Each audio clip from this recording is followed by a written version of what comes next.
मैं एक powerful rich family के वारिस के रूप में 15 साल की उम्र से ही फैमिली बिजनेस संभालने लगा था। 17 साल की उम्र में मैंने फैमिली एंटरप्राइज को 100 बिलियन तक पहुंचा दिया था और 19 साल की उम्र में तो ग्रुप के सबसे कोर बिजनेस को भी कंट्रोल करने लगा था। लेकिन मेरे और मेरे ट्विन भाई के 20वें बर्थडे बैंकेट वाले दिन, जो कि ग्रुप हैंडओवर का दिन भी था, दादाजी ने फैमिली हेड की पहचान वाली पर्पल सैंडलवुड सील उस यूजलेस बड़े भाई को दे दी जो सिर्फ खाना पीना और मौज करना जानता था, और मैं उसे प्राउडली वो सील लेते हुए देख रहा था। वो फेक तरीके से मेरे कंधे पर हाथ रख रहा था और मेरी फियांसे भी शार्मेट हुए उसे टोस्ट कर रही थी। तब मुझे समझ आया कि ये लोग सिर्फ सो कॉल्ड एल्डेस्ट ग्रैंडसन को ही वैल्यू देते हैं। अगर ऐसा है तो मैंने वहीं अनाउंस कर दिया कि मैं इनहेरिटेंस राइट्स छोड़ रहा हूं और अपने हाथों से बनाई हुई पूरी कोर टीम को लेकर जा रहा हूं, जो बिल्कुल नॉर्मल है। जी फैमिली के ओल्ड मैंशन के बैंक्वेट हॉल में क्रिस्टल शैंडलियर की रोशनी हर किसी के चेहरे को फेक और ब्लर्ड बना रही थी। आज मेरा और मेरे भाई जी यांग का 20वां बर्थडे था और ग्रुप हैंडओवर का दिन भी था। मुझे बचपन से ही वारिस की तरह ट्रेन किया गया था। सभी को लगता था कि आज रात दादाजी फैमिली हेड की पोजीशन मुझे देंगे। मैं वाइन ग्लास पकड़े हुए प्रॉपर स्माइल के साथ सबकी विशेष एक्सेप्ट कर रहा था। स्टेज पर फोर्थ आंट ओपनिंग स्पीच दे रही थी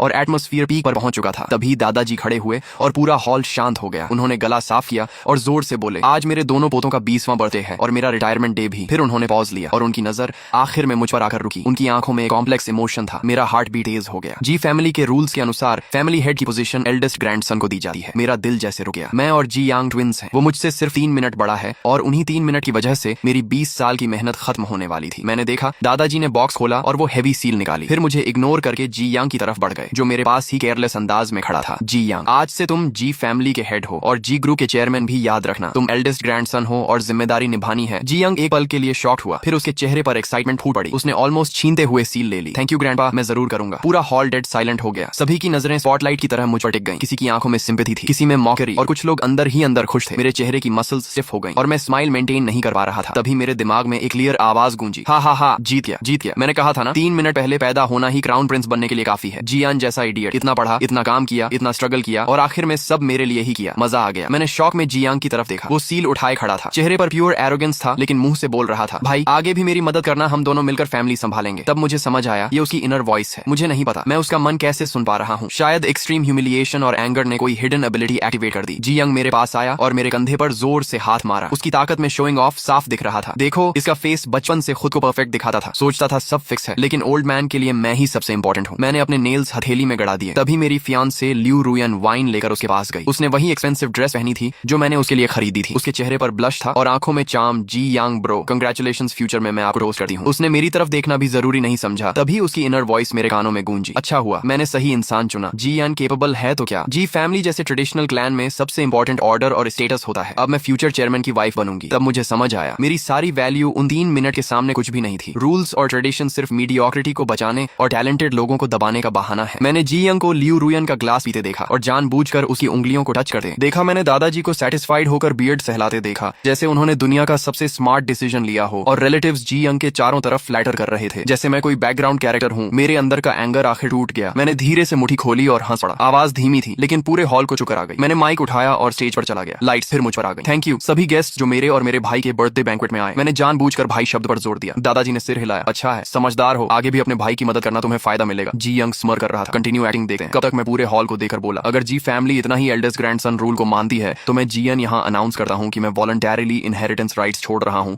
और जी ग्रुप से क्लीन एग्जिट ले रहा हूँ। पूरा हॉल शॉक में जम गया। दादाजी गुस्से में खड़े हुए, तुम क्या कह रहे हो। लेकिन मैंने उन्हें इग्नोर किया और आगे बोला, लॉन्च प्रोजेक्ट जिसे मैंने पर्सनली बनाया और लीड किया, उसके सारे डेटा, क्लाइंट रिसोर्सेज और अगले 3 साल की प्लानिंग मेरी पर्सनल इंटेलेक्चुअल प्रॉपर्टी है, इसलिए पूरी कोर टीम मेरे साथ जाएगी। इतना कहकर मैंने माइक फेंका और बाहर निकल गया। जी यंग के पास से गुजरते हुए मैंने उसकी पैनिक वॉइस सुनी, क्या वो टीम लेकर जा रहा है। लॉन्च प्रोजेक्ट क्या है, ये तो कंपनी प्रोजेक्ट था नहीं। उसे जाने नहीं दे सका। वो मुझे रोकना चाहता था, लेकिन मैंने बस कोल्ड नजर से कहा, फैमिली हेड प्लीज बिहेव। मेरे पीछे हॉल के दूसरे कोने में मेरा असिस्टेंट लिंजो खड़ा हुआ। उसने कोट उठाया और काल्मली बोला, जी बॉस जा चुके हैं, हम यहाँ क्या कर रहे हैं, सामान पैक करो, कल नए ऑफिस में रिपोर्ट करना है। तभी 2 टेबल्स पर बैठे 20 से ज्यादा लोग तुरंत खड़े हो गए। ये टेक्निकल, मार्केटिंग और प्रोजेक्ट डिपार्टमेंट्स के सारे कोर मेंबर्स थे और बिना पीछे देखे मेरे पीछे चल दिए। पूरा हॉल फिर डेड साइलेंट हो गया। सिर्फ जी यांग के हाथ में सील और दादाजी का डार्क चेहरा बचा। मैं मेंशन से बाहर आया। ठंडी हवा ने अंदर की सफोकेटिंग परफ्यूम स्मेल हटा दी। लिंजो ने कोट पहनाया। जी बॉस कार रेडी है। मैं बैक सीट में बैठ गया। बाकी कोर मेंबर्स भी दूसरी कार्स में बैठ गए। किसी ने कुछ नहीं पूछा, क्योंकि ये लोग मैंने खुद रिक्रूट किए थे। हमने साथ में काउंटलेस स्लीपलेस नाइट्स बिताई थी और इम्पॉसिबल प्रोजेक्ट्स कंप्लीट किए थे। हमारा trust normal boss employee relation से कहीं ज्यादा था। कार रिच एरिया से बाहर निकल रही थी। मैं रियर व्यू मिरर में मैंशन को छोटा होते देख रहा था। तभी फोन वाइब्रेट हुआ। ग्रैंडपा का कॉल था। मैंने तुरंत कट करके ब्लॉक कर दिया। फिर जी यंग का कॉल आया। जी यन पागल हो गया है क्या, तुरंत वापस आ। जी फैमिली हेड अपनी लैंग्वेज संभालो, अब हम भाई नहीं सिर्फ बिजनेस बस राइवल्स हैं। राइवल्स तुम मेरे सामने क्या हो? जो कुछ भी पहनते हो और खर्च करते हो सब जी फैमिली का है। मैंने तुम्हारे सारे कार्ड्स बंद करवा दिए, अब अपनी टीम को कैसे खिलाओगे? थैंक्स रिमाइंडर, लेकिन मेरी ओन अर्निंग्स और इन्वेस्टमेंट्स मुझे नई शुरुआत के लिए काफी है। इतना कहकर मैंने कॉल काट दिया। जी यंग नहीं जानता था कि मैं 18 साल की उम्र से सीक्रेटली इन्वेस्टमेंट कर रहा था और मेरे पास ऑलरेडी स्ट्रॉन्ग स्टार्टअप फंड था। मैं कभी पूरी उम्मीद किसी और पर नहीं रखता था, चाहे वो फैमिली ही क्यों ना हो, और आज साबित हो गया मैं सही था। तभी ल्यू रुयान का भी कॉल आया। जी यान प्लीज इंपल्सिव मत बनो, ग्रैंडपा बूढ़े हैं, तुम वापस आकर अपोलोजाइज कर दो, अभी भी सब ठीक हो सकता है। मैंने कोल्ड आवाज में कहा। जब तुम जी यंग को टोस्ट कर रही थी तब तुम्हें ये सब याद नहीं आया होगा। वो एक पल के लिए चुप हो गई, फिर बोली, मैं एटमॉस्फेयर काल्म करने की कोशिश कर रही थी। तुम जानते हो मैं सिर्फ तुमसे प्यार करती हूँ। मैंने हंसते हुए कहा, अब तुम अपना प्यार नए फैमिली हेड को दे सकती हो, हमारे बीच सब खत्म हो चुका है। मैंने उसका नंबर भी ब्लैकलिस्ट कर दिया। दुनिया आखिर शांत हो गई। तभी लिंजो ने आगे से टैबलेट पकड़ाया। जी बॉस, ये हमारी टीम द्वारा ओवरनाइट तैयार किया गया लॉन्च प्रोजेक्ट का फ्यूचर प्लान और न्यू कंपनी रजिस्ट्रेशन प्रोसेस है, आप देख लीजिए। मैंने टैबलेट लिया, ऊपर लिखा था company name New Star Tech. मेरी ठंडी पड़ चुकी आंखों में फिर से एक स्पार्क लौट आया और मैंने धीरे से कहा, हाँ यही होगा हमारा नया बिगिनिंग। अगले ही दिन पूरा बिजनेस सर्कल हिल गया। जी फैमिली के जीनियस सेकंड ग्रैंडसन जीएन के ग्रुप छोड़ने की खबर वाइल्ड फायर की तरह फैल गई। काउंटलेस मीडिया कंपनीज और बिजनेस फोरम्स पर इसी की चर्चा होने लगी। कुछ लोग बोले मैं इंपल्सिव हूँ, कुछ ने कहा मैं एरोगेंट हूँ, लेकिन इंडस्ट्री के असली लोग जानते थे कि लॉन्च प्रोजेक्ट और कोर टीम का असली दिमाग कौन था। उसी दोपहर New Star Tech officially register हो गई और हमने एक छोटे लेकिन हाई टेक ऑफिस में काम शुरू कर दिया। दूसरी तरफ जी ग्रुप के अंदर केओस शुरू हो चुका था, क्योंकि जिन प्रोजेक्ट्स पर कंपनी की फ्यूचर ग्रोथ डिपेंड थी उनके सारे की सिस्टम्स और प्लानिंग मेरे कंट्रोल में थे। जी यंग पहली बार समझ रहा था कि फैमिली सील लेना और एम्पायर चलाना दोनों अलग चीजें हैं। हमने अपने कोर प्रोडक्ट यानी एक बिल्कुल नए स्मार्ट होम कंट्रोल सिस्टम को ऑप्टिमाइज और अपग्रेड करना शुरू किया और उसे मार्केट में जल्दी लॉन्च करने की तैयारी करने लगे। ये वही प्रोडक्ट था जो पहले जी ग्रुप का अगले हाफ ईयर का सबसे बड़ा प्रोजेक्ट था, लेकिन अब यही हमारी शिंची टेक का पहला बड़ा हथियार बनने वाला था। दूसरी तरफ जी ग्रुप पूरी तरह केओस में बदल चुका था। जी यांग ने हाई सैलरी देकर जिन सो कॉल्ड एक्सपर्ट्स को हायर किया था वो चीहांग प्रोजेक्ट के छोड़े हुए हाफ फिनिश कोड को देकर बिल्कुल हेल्पलेस हो गए। मीटिंग में वो जी यंग के सामने बड़ी बड़ी बातें करने लगे। मेरी राय में प्रीवियस टीम का कोड स्ट्रक्चर पूरा गार्बेज है, अनरियलिस्टिक है और इसमें कोई कमर्शियल वैल्यू नहीं है। हाँ, इसकी बॉटम लॉजिक में ही प्रॉब्लम है। हम रिकमेंड करते हैं कि इसे पूरी तरह फिर से बनाया जाए। मैं अंदर से मिली रिकॉर्डिंग सुनकर हंस पड़ा। उन्हें कोड समझ नहीं आया तो उसे गार्बेज बोल दिया और जी यांग जैसे फूल ने उनकी बात पर भरोसा भी कर लिया। उसकी इनर वॉइस गूंज रही थी तो एनिमी ने इतनी मेहनत करके बस ऐसा गार्बेज बनाया था और मैं उसे ट्रेजर समझ रहा था। ठीक है, सब तोड़कर फिर से शुरू करो, मैं उन्हें दिखाऊंगा असली जीनियस कौन है। फिर जी यंग ने तुरंत साइन करके नई टीम का प्रपोजल अप्रूव कर दिया और हमारे ऑलरेडी 90% कंप्लीट प्रोजेक्ट को छोड़कर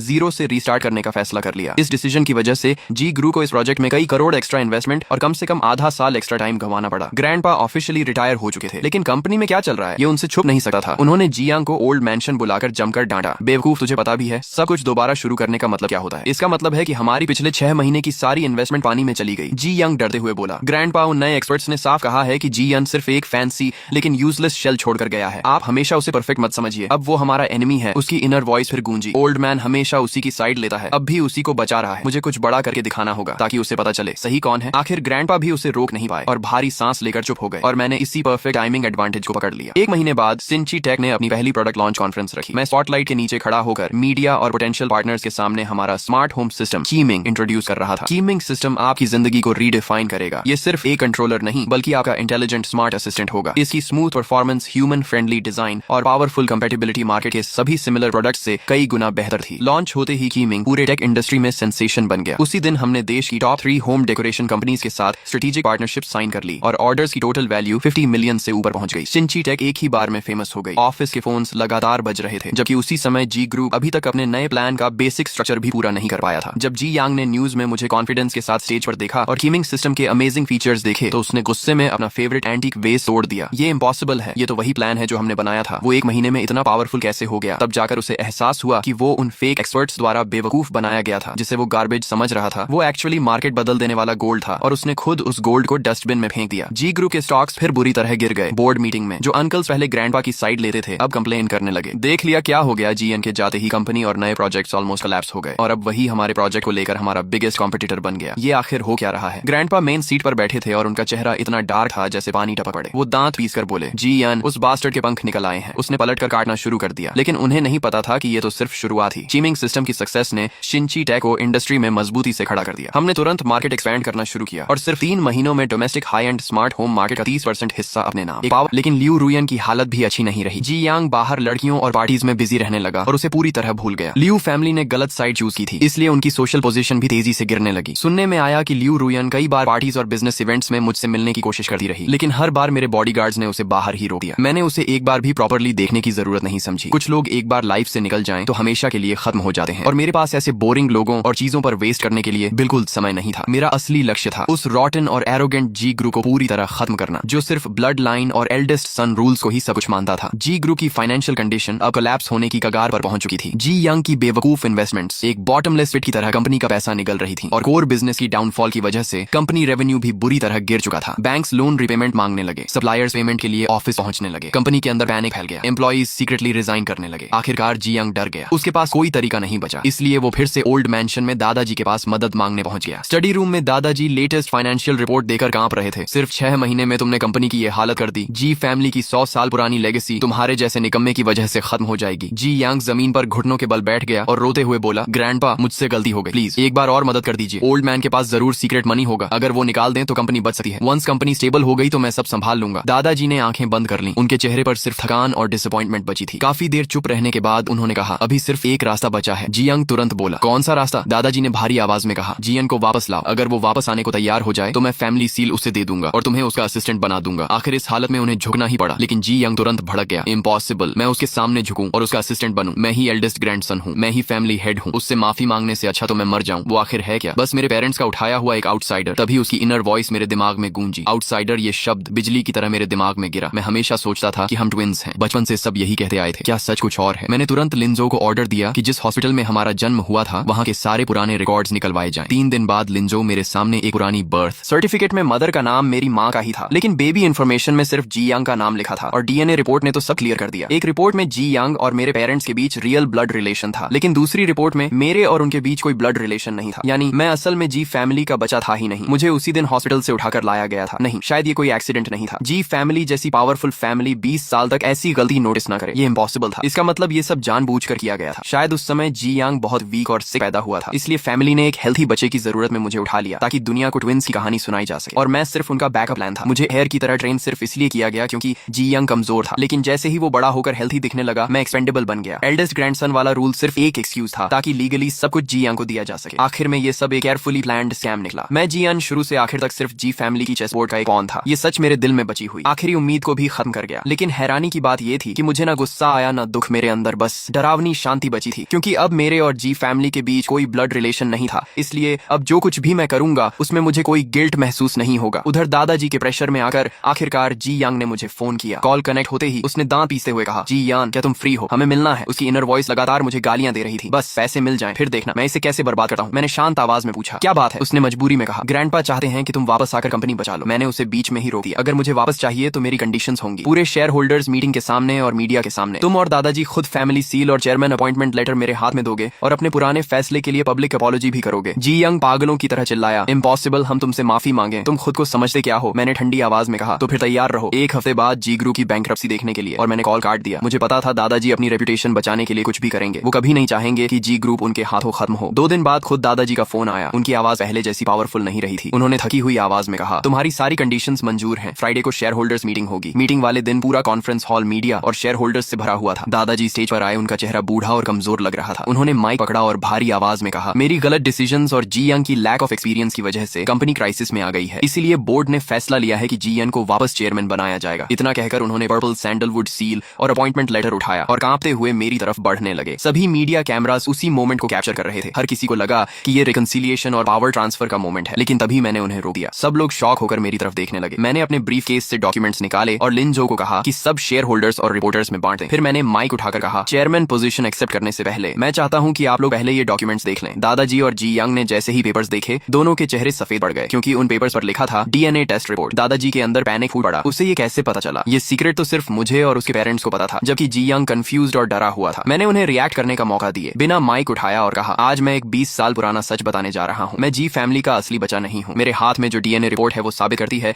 कि मेरा और उन लोगों का कोई ब्लड रिलेशन नहीं है, और दूसरी तरफ हॉस्पिटल रिकॉर्ड्स बताते हैं कि उस दिन जी फैमिली में सिर्फ एक ही बच्चा पैदा हुआ था। जी यंग पूरा हॉल शॉक में डूब गया। शेयर होल्डर्स और रिपोर्टर्स सब स्टन्ड रह गए। दादाजी कांपते हुए बोले, झूठ, ये सब झूठ है। मैंने उनकी तरफ देखकर कहा, क्या सच में झूठ है? 20 साल पहले जी यंग कमजोर पैदा हुआ था और आपको डर था कि अगर वो मर गया तो जी फैमिली खत्म हो जाएगी, इसलिए आपने हॉस्पिटल से एक हेल्थी बच्चा उठाकर ट्विंस की फेक कहानी बना दी, और वो बच्चा मैं था। मुझे एयर की तरह सिर्फ इसलिए ट्रेन किया गया ताकि जरूरत पड़ने पर मैं जी यंग का रिप्लेसमेंट बन सकूं। मैंने दिन रात मेहनत की कंपनी को टॉप पर पहुंचाया, सिर्फ इसलिए ताकि आपको लगे कि आपका पॉन अभी यूजफुल है। लेकिन जैसे ही जी यंग हेल्थी हुआ, आपने मुझे एक बेकार चीज की तरह फेंक दिया। क्या आपको लगा मैं फिर भी एक लॉयल डॉग की तरह वापस आकर आपकी कंपनी बचाऊंगा। मेरी हर बात दादाजी के दिल पर चाकू की तरह लग रही थी। उनका चेहरा लाल से बैंगनी पड़ गया और अचानक उन्होंने अपना सीना पकड़ा और पीछे गिर पड़े। जी यांग चीखते हुए उनकी तरफ भागा। पूरा कॉन्फ्रेंस हॉल कियास में बदल गया। रिपोर्टर्स लाइव कवरेज करने लगे। शेयर होल्डर्स पैनिक में एक दूसरे से बात करने लगे, लेकिन मैं बस कोल्ड एक्सप्रेशन के साथ ये सब देखा रहा। फिर मैं धीरे से खड़ा हुआ, अपना सूट ठीक किया और बाकी शॉक शेयर होल्डर्स की तरफ देकर बोला, डरने की जरूरत नहीं है, ये सिर्फ एक फैमिली स्कैम था। मैं यहाँ इस रॉटन कंपनी को संभालने नहीं आया था, बल्कि इसे खत्म होते देखने आया था, क्योंकि आज के बाद जी ग्रुप का नाम सिर्फ हिस्ट्री बुक्स में बचेगा। 0.1% के ओरिजिनल शेयर्स। ये शर्त सामने आते ही पूरा हॉल हिल गया। एक ऐसी कंपनी के शेयर्स जिन पर करोड़ों का कर्ज था और जो लगभग खत्म होने की कगार पर थी, उन्हें एक्सचेंज किया जा रहा था एक ऐसी नई टेक कंपनी के ओरिजिनल शेयर्स से, जिसकी वैल्यूएशन ऑलरेडी 30 बिलियन से ऊपर पहुंच चुकी थी और जो अभी भी रॉकेट की तरह ग्रो कर रही थी। ये कोई नॉर्मल एक्विजिशन नहीं था, ये तो खुली हुई दौलत बांटना था। अभी कुछ देर पहले तक गुस्से में भड़क रहे शेयर होल्डर वांग भी वहीं जम गए। टेक ओवर एग्रीमेंट पकड़े हुए उनके हाथ हल्के हल्के कांपने लगे। आखिर वो सब बिजनेसमैन थे और इस दुनिया में कोई भी पैसे के खिलाफ नहीं जाता। जी ग्रुप की हालत क्या थी, ये उनसे बेहतर कोई नहीं जानता था। कंपनी का बैंकरप्ट होना अब बस वक्त की बात थी और मेरा सामने आना ऐसा था जैसे किसी गहरी खाई के किनारे खड़े लोगों को अचानक नोआज आर्क पर चढ़ने का आखिरी मौका मिल गया हो।